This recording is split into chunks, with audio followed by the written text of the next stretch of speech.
what is electric current. So already we have seen that the outermost orbit of the any atom, it may be completely filled or incomplete. Now when the less than 4 electrons are available in the outer orbit of the atoms, these electrons are called free electrons. Now it is happen in matter.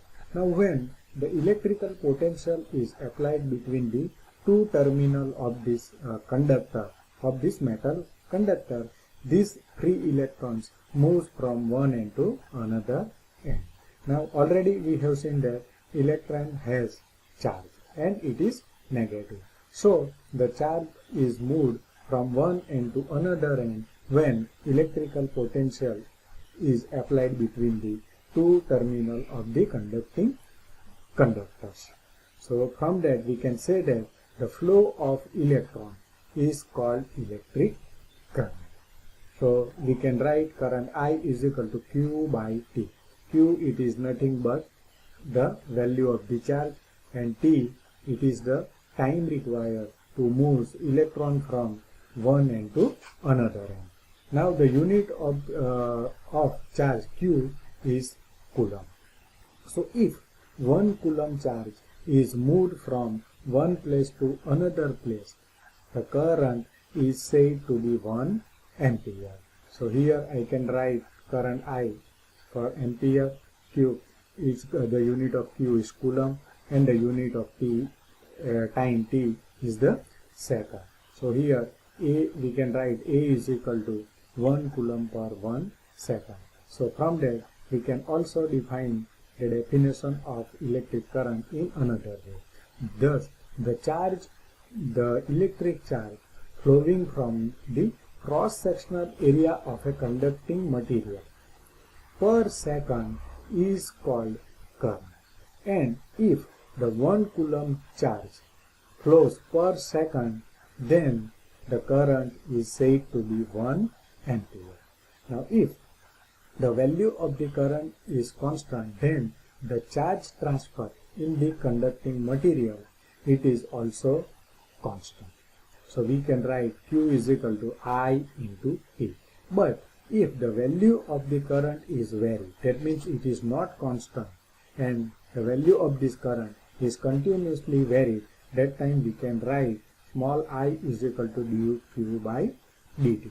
And this dq by dt, it is nothing but rate of change of charge.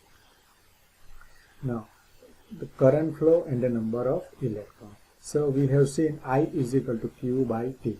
That means 1 coulomb per 1 second per second means 1 ampere current.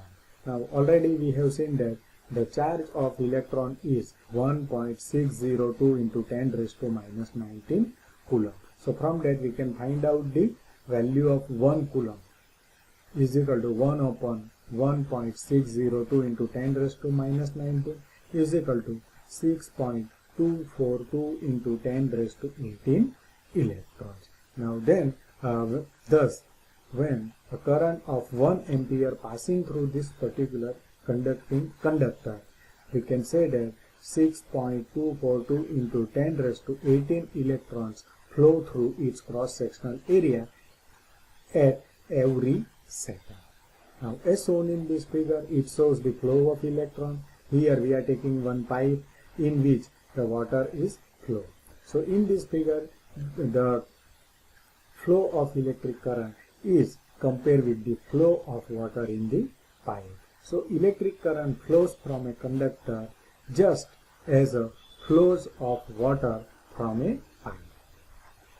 What is the difference between convection current and the direction of electron flow? So now as shown in this figure, the positive terminal of the battery is connected to the A terminal of the conductor, and the negative battery of this negative terminal of this battery is connected to the B terminal of a conductor.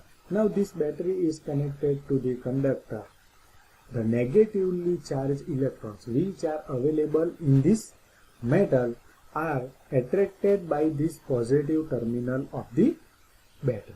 So So the number of electrons enter to the battery through the positive terminal of the battery, as same number of electrons enter the conductor from the negative terminal of the battery.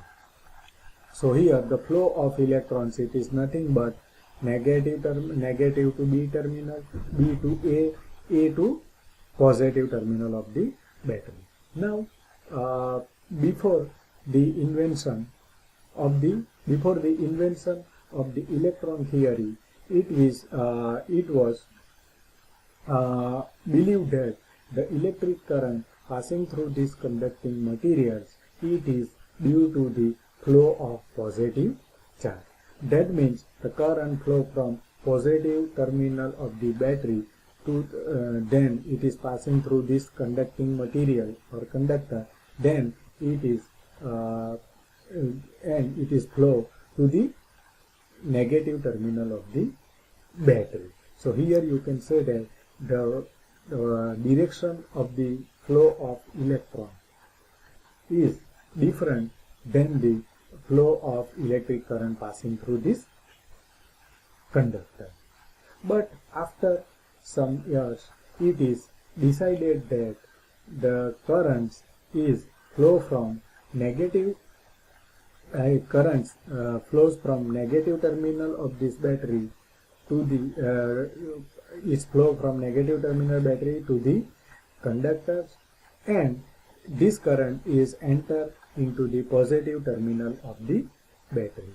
But due to this, many complications are occurs. Now to eliminate this complication, finally it is decided that the current is flow from positive terminal of the battery to the negative terminal of battery through the conductor. Now so this current is known as a conventional current. Here you can also see that the direction of conventional current, it is opposite to the direction of the flow of electrons.